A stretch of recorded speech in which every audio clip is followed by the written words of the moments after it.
네, 성경의 맥을 잡다 59번째 시간, 59번째 시간을 시작하도록 하겠습니다. 오늘 함께 나눌 말씀의 제목은 다 이루었다입니다. 우리 지난 시간에 나무 십자가에 대해서 함께 공부를 했는데 기억나시는지요? 왜 예수님이 나무 십자가에서 돌아가셔야 됐는지를 함께 살펴보았습니다. 십자가를 연구하는 데 중요한 성경절이 신명기 21장 22절, 23절이라 그랬죠. 21, 22, 23 이렇게 외우시면 됩니다. 사람이 만일 죽을 죄를 범함으로 내가 그를 죽여 나무 위에 달거든 그 시체를 나무 위에 밤새도록 두지 말고 그날에 장사하여 내 하나님 여호와께서 내게 기업으로 주시는 땅을 더럽히지 말라. 그 다음에 중요하다 그랬죠. 나무에 달린 자는 하나님께 저주를 받았음이니라.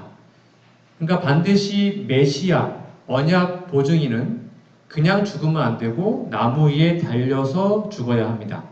그것이 하나님의 저주를 받은 것이고, 그 다음에 그것이 둘째 사망, 우리의 영원한 사망을 해결하기 위해서는 나무 위에 달려야 된다. 그런 의미의 십자가를 지난주에 언약적 관점에서 함께 살펴보았습니다. 예수님께서 십자가 위에 달려 있을 때에 했던 말을 가상칠언이라고 합니다. 십자가 상에서 7마디의 말씀을 하신 것이죠. 예수님 십자가 위에서 남기신 예수님 7마디 말 중에 하나가 오늘 말씀의 제목인 다 이루었다입니다. 이 가상칠언을 좀 적어두시면 좋겠습니다. 이거는 원래 하나하나가 하나의 설교인데 다 하려면 더 길기 때문에 오늘 간단하게 좀 살펴보고 다 이루었다라는 것을 좀 더 깊이 살펴보도록 하겠습니다.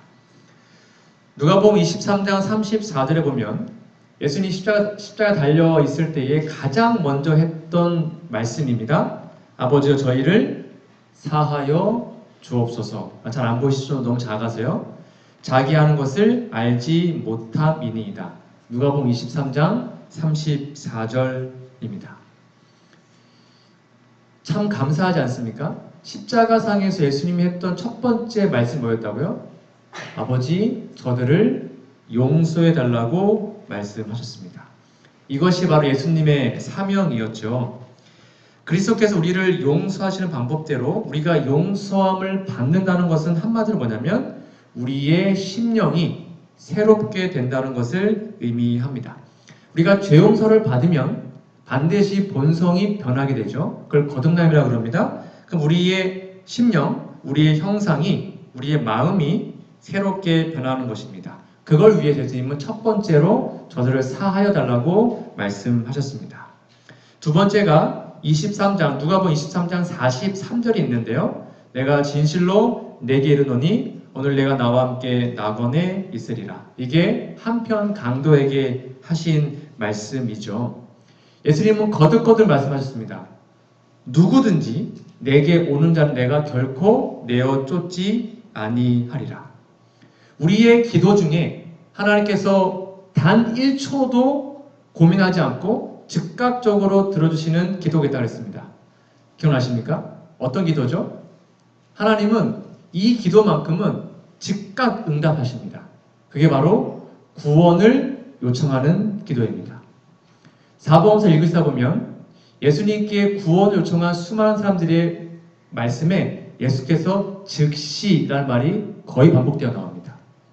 나사렛 예수여 저를 구원해 주세요. 예수께서 즉시 손을 내시고 문둥병, 무슨 병, 뭐뭐뭐 다 고쳐 주십니다. 하나님은 구원의 보증을 절대로 지체하지 않으십니다. 그게 그분의 사명이니까요. 그러니까 여러분들이 매일 자기 전에 아니면 순간순간마다 하나님 저를 구원해 주세요 라고 기도하시면 하나님은 그 즉시 우리에게 구원을 주셔요. 이거 꼭 기억하시면 좋겠습니다. 세 번째 예수께서 하신 말씀이 뭐였습니까? 요한복음 19장 26절 여자여 보소서 아들이니이다 보라 내 어머니다. 그 십자가에서 그 고통과 고민과 그 아픔 가운데 예수님은 그분의 어머니를 기억하셨습니다. 이때는 이미 육신의 아버지 요셉이 죽고 마리아가 혼자 있었다라고 기록되어 있습니다. 그러니까 예수님마저 이제 죽으면 홀 어머니가 혼자 남는 것이죠. 그 육체적 고통과 정신적 고민 중에 예수님은 어머니를 생각하셨습니다. 그리고 말씀하시죠. 자기 어머니를 귀중한 유산으로서 제자 요한에게 맡기게 되죠. 이것이 바로 예수님의 최고의 효심의 모습을 보여주고 있습니다. 죽는 순간까지도 어머니를 위하는 예수님의 모습을 볼 수가 있습니다. 네 번째는 마태복음 27장 46절에 보시면 이렇게 기록되어 있습니다. 엘리 엘리 라마 사박다니 나의 하나님 어찌하여 나를 버리셨나이까. 하나님께서 유일하게 버리신 존재가 있습니다. 그 존재는 바로 예수님입니다. 예수님 외엔 하나님이 절대로 버리지 않으십니다. 우리가 하나님을 떠나서 문제인 거지 하나님은 어떤 영혼도 버리지 않으세요. 절대로 안 버리십니다. 근데 하나님이 유일하게 버린 존재가 누구라고요? 예수님이십니다. 왜요? 예수님을 버려야만 우리를 구원할 수 있었기 때문이죠. 그래서 예수님은 하나님 왜 저를 버리셨습니까? 라는 부르짖음으로 돌아가시게 됩니다. 우리를 살리시기 위해서 그런 것입니다. 다섯 번째 말씀 뭐였냐면 요한복음 19장 28절에 기록이 되어 있습니다. 내가 목마르다. 그러니까 목요일 저녁부터 그 성만찬 때부터 십자가 때까지 예수님의 물 한 모금도 못 드셨거든요. 얼마나 목이 마르셨겠어요? 근데 이 말씀은 육신적인 목마름만 말하는 것이 아니라 예수님의 영적인 목마름도 포함되어 있었습니다. 예수님은 무엇에 목말랐을까요? 바로 영혼 구원에 목말랐습니다. 자기를 못으로 박는 그 수많은 사람들, 몰라서 자신을 욕하는 그 수많은 무지한 백성들을 구원하고 싶은 영적인 목마름이 예수님에게 있었죠. 그러므로 우리가 예수님께로 나아가잖아요. 우리가 예수님께로 가서 구원을 받으면 예수님의 이 목마름을 해결해 드릴 수 있고 우리도 또한 예수님 때문에 영적으로 목마름을 해결할 수 있습니다. 예수님은 지금도 우리가 구원받기를 목말라 하십니다. 여섯 번째 좀 이따 할 거고요. 마지막 일곱 번째, 아버지여 내 영혼을 아버지 손에 부탁하나이다. 누가복음 23장 46절에 기록이 되어 있습니다. 이게 무슨 말이냐면 예수님은 둘째 사망을 당할 때에 3일 뒤에 혹 하나님이 자신을 부활시키지 않을지라도 그것까지 각오하고 돌아가신 겁니다. 자신의 구원 문제, 자신의 모든 것을 하나님께 맡긴 것이 마지막 말씀입니다. 그러니까 우리가 내가 구원을 받을 수 있을까?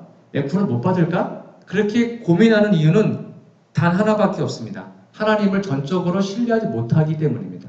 여러분, 구원 문제는 내 고난이 아닙니다. 나의 구원 문제까지도 하나님께 맡기잖아요? 그러면 걱정 안 할 수 있습니다. 내가 구원 받을까 못 받을까 그런 거 갖고 걱정하지 마시고요. 정로의단에 보면 이렇게 나와 있습니다. 그러한 염려는 내가 구원 받을까 못 받을 그런 염려는 하나님에게서 떠나가게 한다. 그대 영혼을 하나님의 보호에 맡기고 그를 신뢰하라. 내가 구원받건 구원받지 못하건 다 하나님께 맡겨버리는 것, 그것이 바로 예수님의 마지막 일곱 번째의 말씀이었습니다. 자신의 영혼을 하나님의 손에 부탁하시면서 돌아가셨죠. 오늘 여섯 번째 말씀이었던 다 이루었다. 예수께서 신 포도주를 받으신 후 가라사대 다 이루었다 하시고 머리를 숙이시고 영원히 돌아가시니라 라는 말씀을 좀 깊이 살펴보고자 합니다. 예수님께서 십자가에 달려 돌아가실 때 그분의 제자들, 우리 지난주에 배웠잖아요. 그분의 모친 마리아까지도 예수님 정말로 죽으시면 나의 믿음을 포기해야 되나 할 정도로 그들에게는 충격적인 사건이었다고 말씀드렸습니다. 근데 그러한 모습, 이게 진짜 십자가의 길이 구원의 길인데 그걸 오해하고 실망하고 절망하는 그 불쌍한 영혼들을 보시던 예수님의 마음은 어땠을까요? 여기 이렇게 나와 있습니다. 시대의 소망 750페이지. 고민의 긴 시간 동안 예수님의 귀에는 욕설과 조롱의 말만 들렸다. 아무도 예수님께 믿음을 고백하지 않는 것입니다. 예수께서 십자가에 달리셨을 때에는 조롱과 저주의 소리가 끊이지 않고 들려왔다. 저는 이 말씀 보고 참 마음이 짠했어요. 보세요. 예수님께서는요, 간절한 마음으로 그분의 제자들에게서 어떠한 그들의 믿음을 나타내는 어떤 말을 듣기 위해서 귀를 기울이셨대요. 혹시 사도 요한이, 혹시 베드로가, 누가 지금 날 믿는다고 고백하지 않을까? 그거 듣고 싶었다는 거예요. 그러나 그분은 우리는 이 사람이 이스라엘을 구속할 자라고 바라노라는 비통한 말밖에는 듣지 못했다. 모든 제자들 다 예수님의 신성을 부인하고 절망 가운데 있었습니다. 하지만 그날 예수님을 메시아다, 예수님은 하나님의 아들이다 라고 고백한 3명의 사람이 있었습니다. 혹시 누군지 아십니까? 예수님을 고백한, 십자가상에서 예수님을 고백한 3명의 인물. 오늘 그 인물들을 통해서 좀 귀한 교훈을 얻고자 합니다. 시대성경 770페이지 보면 이렇게 나와 있습니다. 예수님께서 운명하신 바로 그날에 전혀 다른 3사람이 그들의 믿음을 고백했는데, 여러분 잘 적어주세요. 한 사람은 누구냐면 로마의 수비대를 지휘했던 사람, 즉 로마 백부장. 그리고 다른 사람은 구주의 십자가를 지고 간 사람, 구레네 시몬입니다. 억지로 졌죠. 또 다른 사람은 주님의 곁에서 십자가에 달려 죽은 한평 강도. 이 백부장과 구레네 시몬과 한평 강도, 이 3사람만 유일하게 하나님의 아들 예수님의 메시아 되심을 인정하고 믿음을 고백하게 됩니다. 먼저 구레네 시몬을 좀 살펴보겠습니다. 마가복음 15장 21절에 보면 이런 말씀 기록되어 있습니다. 예수께서 이제 십자가를 지고 막 가실 때예요. 마침 알렉산더와 루포의 아베인 구레네 사람 시몬이 시골에서 와서 지나가는데 저희가 그를 억지로 같이 가게 하여 예수의 십자가를 지우고 라고 기록합니다. 여기 제가 빨간색으로 칠해놓은 구절이 뭐냐면 억지로입니다. 이 구레네 사람 시몬은 예수님 십자가를 지고 싶어 진 게 아니었죠. 그냥 지나가다가 참 불쌍하다 이렇게 동정 어린 표정과 어떤 걸 보여주자 사람들이 잡아다가 억지로 구레네 사람 시몬의 어깨에 누구의 십자가를요? 분명히 써 있습니다. 예수의 십자가를 지우게 됩니다. 이 사람도 이방인이었죠. 이 부분을 시대서만 이렇게 설명하고 있습니다. 그때의 시골에서 올라오던 이방인인 유대인이 아니었습니다. 구레네 사람 시몬이 군중들과 마주쳤다. 그는 군중들이 퍼붓는 욕설과 조소를 들었다. 그는 멸시하는 말투로 유대인의 왕을 위하여 길을 비키라고 외치는 소리를 여러 번 들었다. 그는 이러한 광경을 보고 몹시 놀라서 발길을 멈췄다. 그 다음에요, 보세요. 그가 그분을 측은히 여기는 것을 보고 사람들은 그를 잡아서 그의 어깨에 십자가를 지웠다라고 기록합니다.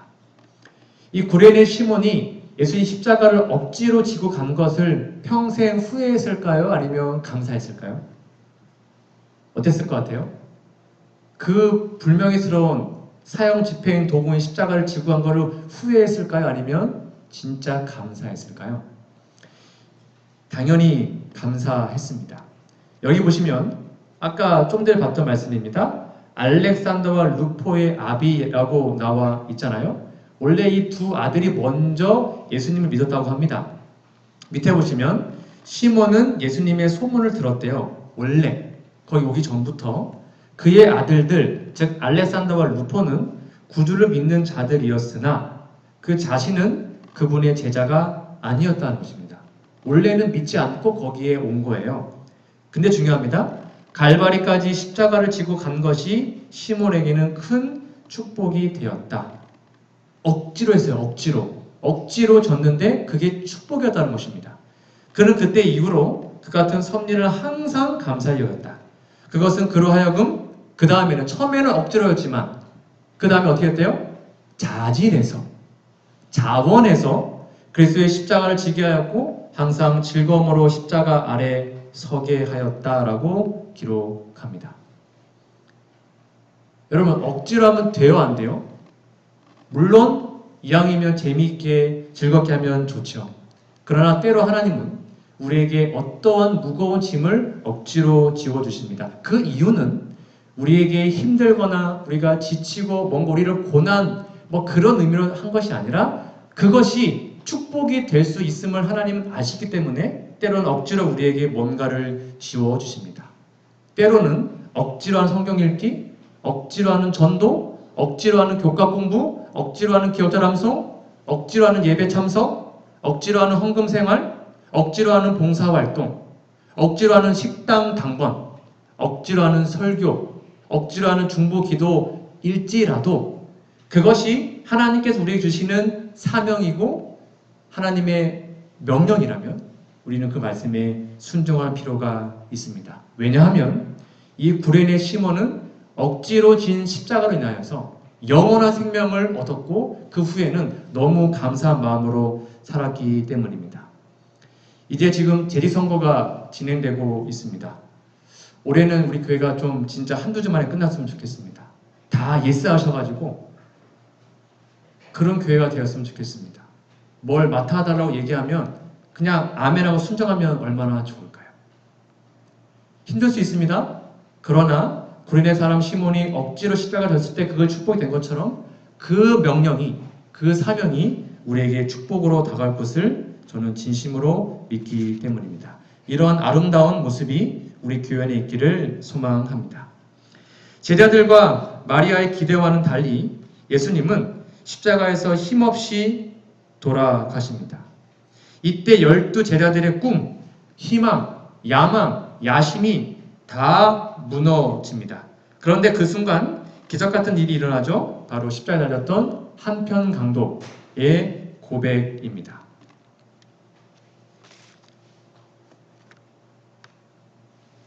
누가복음 23장 42절 말씀입니다.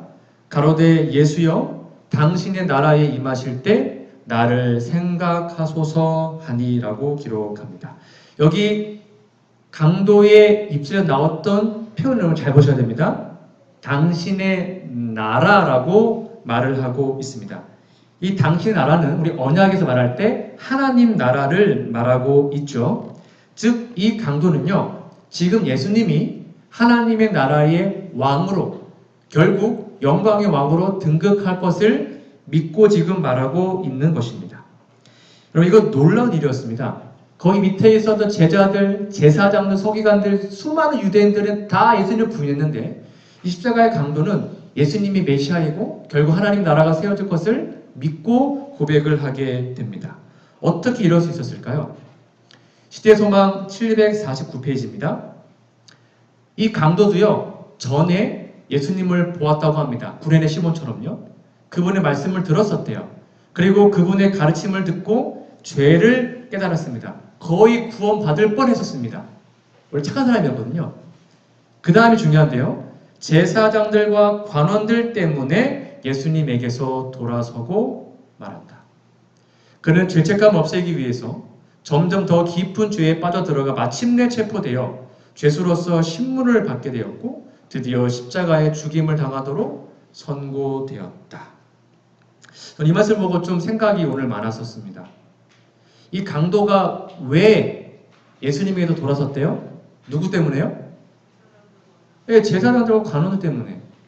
그 당시에 종교 지도자들 때문에 예수님께서 돌아섰다는 것입니다. 저는 근데 목사로서 또 이제 어쨌든 교회의 지도자로서 혹시 나 때문에 누군가가 예수님께서 돌아서고 있지는 않은가를 고민해 보게 되었습니다. 혹시 우리들의 삶 때문에 누군가 예수님으로부터 돌아서고 있지는 않나요? 남들에게 전도하고 교회 데려오기는커녕 혹 우리들의 어떤 부족함과 문제 때문에 누군가 교회를 떠나고 있다면 그 심각한 문제 아닐까요? 근데 그 당시에 제사장들과 관원들 때문에 이 한편 강도가 원래 죄를 깨닫고 구원할 수 있었거든요. 근데 예수님께서 돌아서고 말았다고 합니다. 우리의 모습을 좀 살펴보면 좋겠습니다. 그런데 감사하게도 하나님은 이 영혼을 끝까지 버리지 않으셨습니다. 이어서 보시면 잘 보세요. 그는 예수께서 어떻게 병자를 고치셨고 또 어떻게 죄를 용서하신 데 대해서 들었던 것들을 모두 마음속에 회상해 보았다. 지금 십자가 상에서 하고 있는 것입니다. 그는 예수님을 믿고 따라온 사람들이 울면서 하는 말을 들었다. 그 다음 중요합니다. 그는 구주의 머리에 있는 명패, 뭐라고 했습니까? 나사렛 예수 유대인의 왕, 그 명패를 읽어봤다는 겁니다. 행위들 중에 어떤 이들은 슬퍼하며 떨리는 입술로 읽고 다른 이들은 농담과 조롱으로 그 말을 읽고 되풀이한 소리를 들었습니다. 마음속에 옛날에 만난 예수님에 대한 모습을 회상해보고 말을 듣고 말씀을 읽었습니다. 그 다음이 중요한데요. 그러자 성령께서 그의 마음을 비추셔서 차츰차츰 확신의 고리가 연결되었다. 그 순간까지 성령께서는 그 불쌍한 영혼을 구원하기 위해서 그의 마음속에 강력하게 역사하십니다. 그러자 상처를 입으시고 조롱을 당하시고 십자가에 달리신 예수님에게서 그는 세상 죄를 지고 하는 하나님의 어린 양을 발견했다. 희망 없이 죽어가던 영혼이 죽어가시는 구주께 자신을 맡길 때 그의 목소리에는 고민과 희망이 뒤섞이게 되었다. 이게 하나님의 사랑입니다. 수많은 사람들이 십자가를 보고 다 예수님의 인성, 예수님의 신성, 예수님의 메시아를 다 부인했지만 이 불쌍한 영혼은 그 상처받고 조롱당하시는 예수님의 그 죽음을 보고 이분은 진짜 메시아구나 하고 마음에 믿었던 것이죠. 유대의 지도자들, 제자들까지도 예수님의 신성을 의심하였지만 영혼의 벼랑 가장자리에 있었던 가장 불쌍한 강도는 예수님을 주님이라고 불렀습니다. 예수님이 수많은 사람들을 고치고 소위 말하면 잘 나갈 때는 많은 사람들이 예수님을 주님이라고 불렀습니다. 그러나 그분이 십자가에 달려 죽어가실 때는 바로 제11시에 구원받은 강도 외에는 어느 한 사람도 예수님을 주님으로 인정하지 않았죠. 그런데 이 사건이 예수님에게 큰 영광이었다라고 표현됩니다. 여러분 이 말씀 제가 한번 했는데 한 번 더 복습해 드리겠습니다. 이사야 44장 22절 말씀입니다. 내가 내 허물을 빽빽한 구름에 사라진같이 내 죄를 안개에 사라진같이 도말하였으니 넌 내게로 돌아오라. 내가 너를 구속하였음이니라. 쉽게 말하면 우리가 회개해야 죄용서함 받습니까? 아니면 죄용서함 받았기 때문에 회개하는 겁니까? 후자죠. 여러분 꼭 기억하십시오. 하나님의 용서가 항상 먼저 있습니다. 이거는 무조건적 용서입니다. 이미 십자가에서 예수님은 우리의 과거와 현재와 미래의 죄를 다 용서하셨습니다. 이미 죄가 끝난 것입니다. 그렇기 때문에 우리의 죄가 용서받았어요. 그래서 하나님께서 말씀하시기를 내게로 돌아오라고 회개하라고 명령하시는 거예요. 분명히 써있죠. 내가 내 허물을 다 사라지게 했다. 그러니 넌 내게로 돌아오라. 이 돌아오라가 휴브입니다. 회개하다는 말과 같은 말이에요. 우리가 돌아가야 용서받는 게 아니에요. 이미 용서받았습니다. 그러니 감사한 마음으로 예수님께로 가는 게 구원입니다. 이 부분을 종로의 계단 26페이지 이렇게 말하고 있습니다. 성경은 죄인이 수고하고 무거운 짐진 자들아 다 내게로 오라는 그리스도의 초청에 응하려면 먼저 회개해야 한다고 가르치지 아니한다. 절대 까먹으시면 안 됩니다. 진정한 회개라는 것은 오직 그리스도께로부터 나오는 은덕이다. 그분의 은혜가 먼저인 것입니다. 죄용서함이 먼저인 것이죠. 그것에 반응해서 감사한 마음으로 가는 것입니다. 우리는 그리스도 없이 죄 사함을 받을 수 없는 것처럼 그리스도의 성령 그리고 그분의 신이 우리의 양심을 깨우쳐 주지 않으면 회개할 수 없는 것이다. 그래서 성령께서 그 한평강도의 마음속에 역사하셔서 그의 양심을 깨우쳐 주시고 하나님을 고백하게 하셨죠. 우리가 전해야 될 첫째 천사의 기별 여러분 기억나십니까? 영원한 복음이죠. 하나님을 두려워하며 그에게 영광을 돌리라. 이거 제가 이미 설명드렸습니다. 우리가 하나님께 영광 돌리는 방법이 뭐라 그랬죠? 첫째 천사의 기별에서 우리가 하나님께 영광 돌리는 방법이 뭐라고 제가 말씀드렸습니까? 기억나시는지요? 옆에다가 꼭 적어 넣으시기 바랍니다. 우리가 하나님께 영광 돌리는 것은 이렇게 나와 있습니다. 시대소망 751페이지입니다. 아까 한평강도 말하고 있는 것입니다. 예수께서 약속에 말씀하실 때 십자가를 덮고 있었던 어두운 구름 속으로 밝고 활기찬 광선이 뚫고 들어왔다. 여러분 잘 보세요. 회개한 강도에게는 하나님께서 받으셨다는 확신으로 완전한 평화가 이르러왔다. 그 다음 중요합니다. 굴욕을 당하시던 그리스도께서 영광을 받으셨다. 우리가 하나님께 영광 드리는 방법이 뭐라고요? 다른 것이 아닙니다. 우리의 있는 모습 그대로 그분께 나아가서 그분으로부터 죄의 용서를 받고 구원을 받는 것, 그게 그분께 영광 돌리는 것입니다. 우리 있는 모습 그대로 나아가면 되는 거예요. 이 부분을 제가 정말로 좋아하는 정로계단 52페이지 이렇게 말하고 있습니다. 여러분 잘 기억해 두세요. 예수께서는 우리가 죄 많고 무력하고 도움이 요구되는 그러한 상태 그대로 당신께 나오는 것을 좋아하신다. 정말 좋아하신대요. 그냥 우리 있는 모습 그대로 그분께 나가는 게 너무 좋아하신대요. 우리는 우리의 연약함, 그 다음에 어리석음, 죄가 많은 그대로 나아가서 참여하는 마음으로 그의 발 아래 엎드릴 수 있는 것이다. 그렇게 하잖아요? 그러면 그의 사랑의 팔로 우리를 안으시고 우리의 상처를 싸매시고 우리에게서 모든 누추한 것을 깨끗이 씻어주시는 일은 그의 영광으로 여기시는 바이다. 아멘. 하나님께 영광 드리는 게 뭐라고요? 우리가 그분께 나아가서 죄 용서함 받고 우리의 상처가 다 치유함 받고 하나님부터 구원받는 것. 그게 첫째 전사의 기별의 핵심이고 우리가 가야 하는 믿음을 말미암아 위의 진수입니다. 그렇게 한편 강도는 그 죽기 직전에 예수님께 나아갔고 결국 예수님께 최고의 영광을 돌리는 한 사람이 되었습니다. 그 한편 강도의 회심을 통하여 지금까지도 수많은 사람들이 구원받고 구원받지 않습니까? 이러한 아름다운 모습이 저와 우리의 모습, 우리 모두의 모습이 되기를 간절히 바랍니다. 한 사람이 또 있었습니다. 바로 로마의 백부장이죠. 당시 로마 군대 수비대를 지휘했던 백부장은 예수님 십자가의 처형을 처음부터 끝까지 다 보았던 사람이었습니다. 장면 다 보았고요. 가상칠환도 다 들었고 마침 예수님께서 운명하시는 그 직후에 이렇게 고백을 하게 됩니다. 마태복음 27장 54절입니다. 백부장과 함께 예수를 지키던 자들이 가로되 이는 진실로 하나님의 아들이었도다. 돌아가시자 한 이방인, 이 사람도 이방인이었습니다. 로마 군인 이 백부장이 진짜 하나님 아들이었다, 메시아가 맞다라고 얘기합니다. 여러분 이거는 그냥 혼잣말이 아니었어요. 아주 큰 소리로 진실로 하나님 아들이었다라고 큰 소리로 다 듣도록 그 이야기를 했습니다.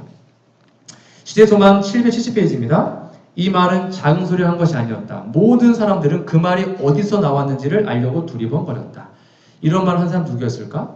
그 사람은 로마의 군인인 백부장이었다. 구주의 거룩한 인내와 그분의 입술에서 승리의 부르짖음이 흘러나온 즉시 운명하시는 광경이 이방인에게 깊은 감명을 주었다. 그 다음에 똑같죠? 아까 한편 강도와 똑같습니다. 상처 입고 십자가에 달리신 그 찢어진 그분의 몸에서 백부장은 하나님의 아들의 모습을 식별할 수 있었다. 놀랍지 않습니까? 그는 자기의 믿음을 고백하지 않을 수 없었다. 그리하여 우리 구주께서는 자기 영혼에 수고한 것을 보게 되시리라는 증거가 다시 주어졌다. 정말 이상한 것입니다.